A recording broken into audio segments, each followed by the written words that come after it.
नमस्कार, मैं हूं अरविंद सिंह यादव। आप देख रहे हैं एक देश एक आवाज न्यूज 24। हम बात करते हैं एक सनसनीखेज मैटर की कि क्या भाभी से नाजायज संबंध ही 13 वर्षों के बाद पत्नी के गुम हो जाने का कारण बन गया। एक प्रश्न और है, आखिर दामाद ने फोन पर ससुर को क्यों दी धमकी? कहा 19 फरवरी तुम्हारी है और 19 मार्च मेरी होगी। देख लो, तुम योगी जी मोदी जी के पास चले जाओ, ताकत हो तो मुझे जेल भिजवा देना, मेरी ताकत होगी तो मैं अपने घर पर ही रहूंगा। अर्थात एक आरोपी, एक अपराधी किस तरीके से चैलेंज अपने ससुर को ही कर रहा है। अगला प्रश्न हमारा है कि क्या आरोपी पति नागेंद्र यादव तथा आरोपित भाभी सीमा यादव व उसके पति राम शंकर सहित नाबालिग 7 वर्षीय पुत्री से पुलिस ने पूछताछ किया या जानकारी ली कि आखिर उस महिला के गायब होने का कौन सा राज है?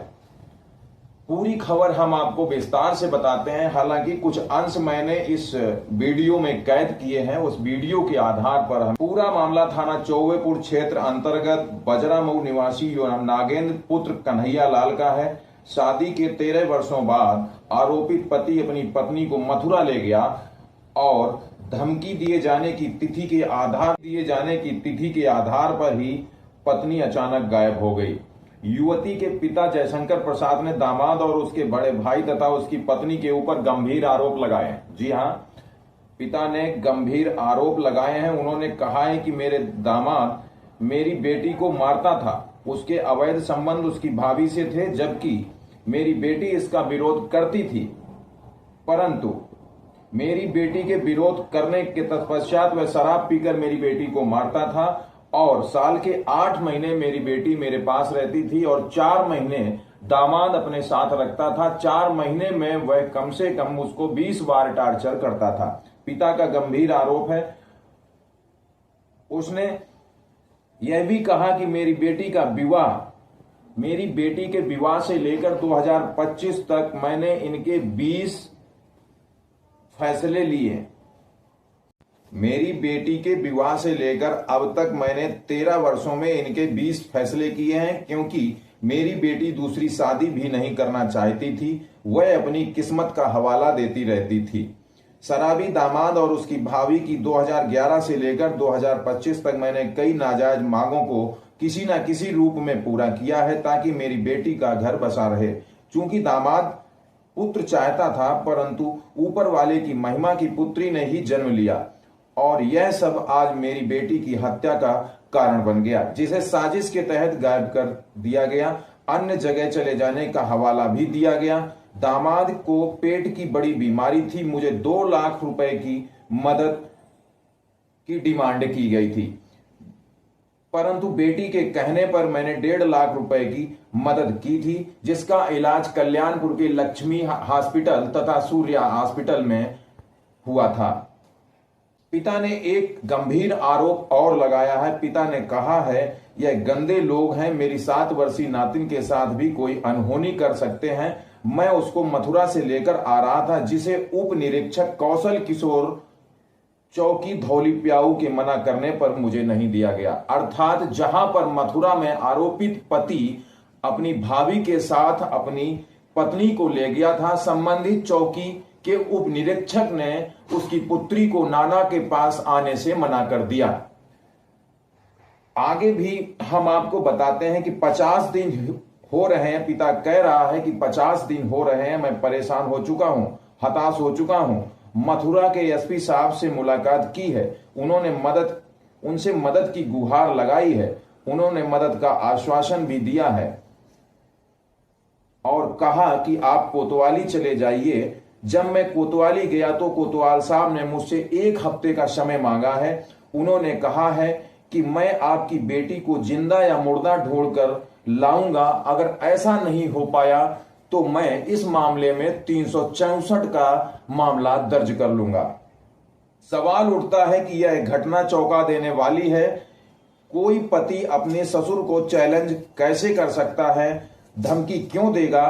प्रदेश सरकार के मुखिया माननीय योगी जी तथा देश के प्रधानमंत्री माननीय मोदी जी का संबोधन करते हुए चैलेंज भी कर रहा है और घटना को नियत तिथि के अनुसार अंजाम भी दे देता है, जिसकी रिकॉर्डिंग भी हम आपको सुनाएंगे।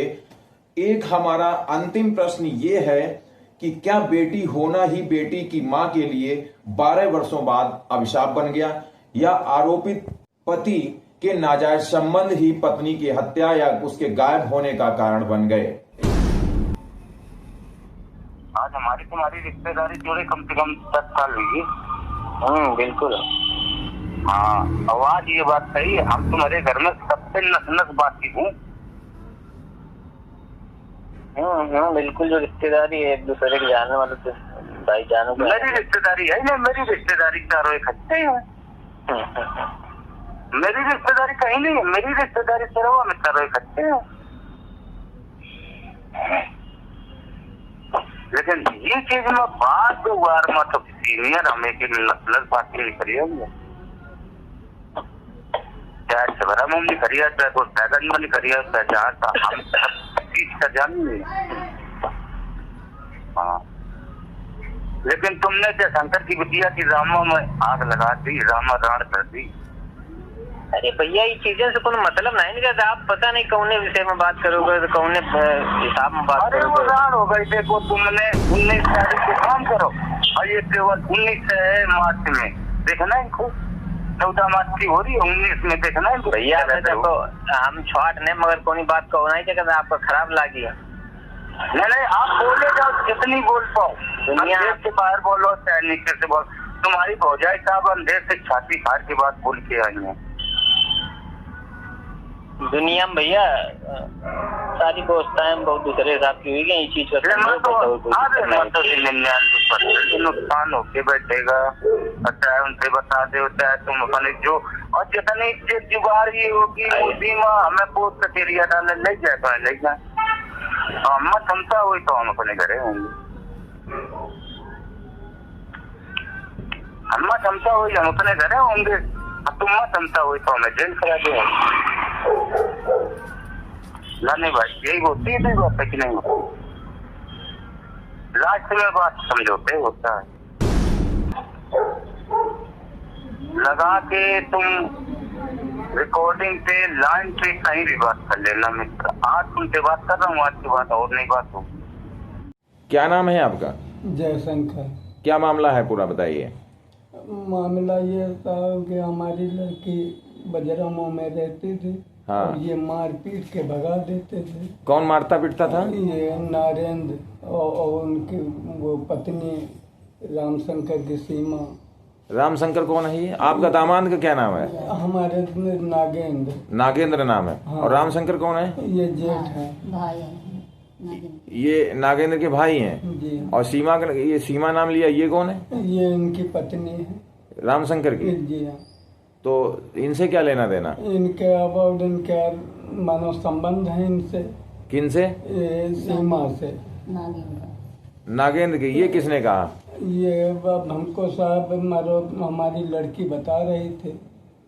तो फिर आपने शिकवा शिकायत है आपकी बेटी ने कहीं किया? जी हाँ, हम तो बताती थी, तो हम ना जा करके प्रधान और गाँव वालों से सबसे कैसे सुन करके अच्छा, फैसला करा देते थे? हाँ, फैसला करा देते थे वहाँ। अच्छा अच्छा, फिर क्या हुआ? फिर वो रहते थे, इसके बाद मार पीट के कभी कभी हमारे यहाँ छोड़ जाते थे। तो 7-8 महीना तक यहाँ हमारे पास रहती थी। मतलब साल में 7-8 महीने आपके पास रुकती थी? जी हाँ। और बाकी समय में ये वो यहाँ रखते थे? हाँ, बाकी समय में। दामाद क्या करता था? अब ये साहब हमको मालूम नहीं है, ये तो बाहर अपना चले गए, तो हम क्या बताएं। अच्छा, बाहर चला गया। बाहर कहाँ मतलब? मथुरा। मथुरा में। जी। मथुरा में और कौन कौन रहता? इनके भाई और भाभी दोनों रहा थे। अच्छा, मतलब ये भाभी के पास रहता था? जी हाँ। तो इसके संबंध भाभी से ही थे? जी हाँ। तो अब क्या हुआ? तो अब हमारी लड़की मरो बताया कि मरो तुम्हारी भाई ने फोन किया। हाँ। कि तुम्हारी लड़की कहूँ से भग गई है। हाँ। तो हम कहा कि हमारी लड़की भाग कैसे गई, कभी जाती कहूँ नहीं थी, आज क्या है। तब इन्होंने बस फोन काट दिया। इसके बाद दरोगा जी ने 2 घंटे के बाद हमको फोन किया कि तुम्हारी बेटी तुम्हारे घर तो नहीं आई है। अच्छा, मतलब घर से गायब कर दिया इन लोगों ने? जी हाँ। तो फिर आपने कोई कार्रवाई की? जी, हम गए जब हमको मालूम हुआ बताया दरोगा जी ने, तब हम वहाँ गए तो हमको वहाँ करीब हम 10-12 बार मरो वो एप्लीकेशन लगाई। हाँ। हमारी कोई सुनवाई नहीं होती है। अच्छा, फिर अब कोई अभी तक का और कार्रवाई हुई? हाँ जी, कब हुई, कब कार्रवाई की? हम की थी जब वो भगी मानो हमको दरोगा जी ने बताया है, तब हमने एप्लीकेशन ये सब लगाई है। कौन सी एप्लीकेशन, कोई है क्या? अब हाँ है हमारे पास, लाई दिखाइए। जैसा है। अच्छा, ये एप्लीकेशन क्या लिखा? श्रीमान पुलिस अधीक्षक महोदय, कोतवाली नगर, भरतपुर गेट, मथुरा। जी हाँ। अच्छा, ये इनको प्रार्थना पत्र दिया है, तो ये तो एसपी साहब को दिया, क्या हुआ, उन्होंने कुछ कहा? हाँ, तो यह कहें कि आप देखो जाओ, आप 7-8 रोज के बाद हाँ। हम पता लगा करके और आपको सूचना देंगे। हमको आज तक भी नहीं कुछ मिला। तो कितना समय हो गया लगभग? लगभग 45-46 दिन हो गए हों। अच्छा। एक देश एक आवाज न्यूज़ 24 पर नए अपडेट्स और खबरों को देखने के लिए इस चैनल को लाइक, सब्सक्राइब और शेयर करें।